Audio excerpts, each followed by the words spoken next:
রিসোর্টের যারা security guard তারা আমাকে কিডন্যাপারের কাছে ধরিয়ে দেয়। আমাদের এই গল্পের রাইটার ফরিদুল রেজা সাগর তিনি একটি চমৎকার গল্প আমাদেরকে দেন, তারপরে আমরা সেটা চিত্রনাট্য করি। গত দুবার যে সাগরের চরিত্রটা প্লে করেছি ডেফিনেটলি এবার একটু ভিন্ন থাকবে। একটা গোয়েন্দা গল্প, কিন্তু প্রত্যেকবার যেন গল্প নতুন ধরনের হয়। এই রিসোর্টের যারা সিকিউরিটি গার্ড তারা আমাকে কিডন্যাপারের কাছে ধরিয়ে দেয়।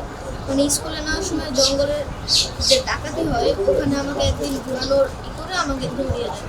এই আমার হারানো নিয়ে এবারের এই এক্সপিরিয়েন্স যদি শেয়ার করতে চাই, definitely it's a very nice experience working with the legendary actors.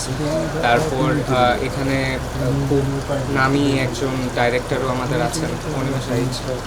তারপর আফজাল আঙ্কেলের মতন একটা লেজেন্ডারি অ্যাক্টার।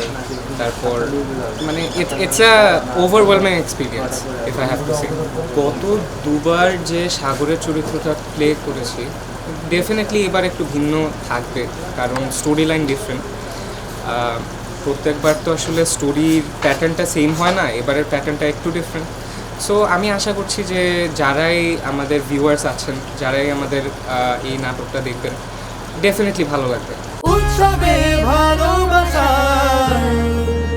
ঈদ মানে বাঁধা। এটা তো অনেকদিন যাবৎ চলছে, আমরা এটা চ্যানেলের পর্দায় আমিও দেখেছি এবং সেটার আজকে সেই নাটকের একটি চরিত্র করতে পারাতে আমি নিজেকে সৌভাগ্যবান। আমাদের এই গল্পের রাইটার ফরিদুল রেজা সাগর তিনি একটি চমৎকার গল্প আমাদেরকে দেন, তারপরে আমরা সেটা চিত্রনাট্য করি এবং প্রিপারেশন নিই প্রপারলি।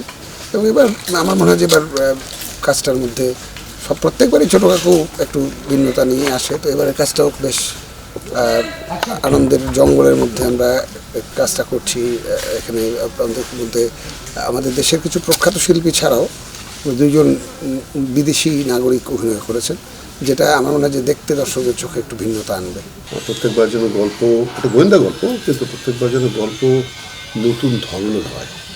হ্যাঁ, একটা ঘটনা ঘটে সেটাকে খুঁজে বের করা, এটাই হতো গল্পের মূল বিষয়, কিন্তু গল্পটা নানাভাবে যেন একটু অজানা গল্প হয়, এরকম একটা আমরা চেষ্টা করি।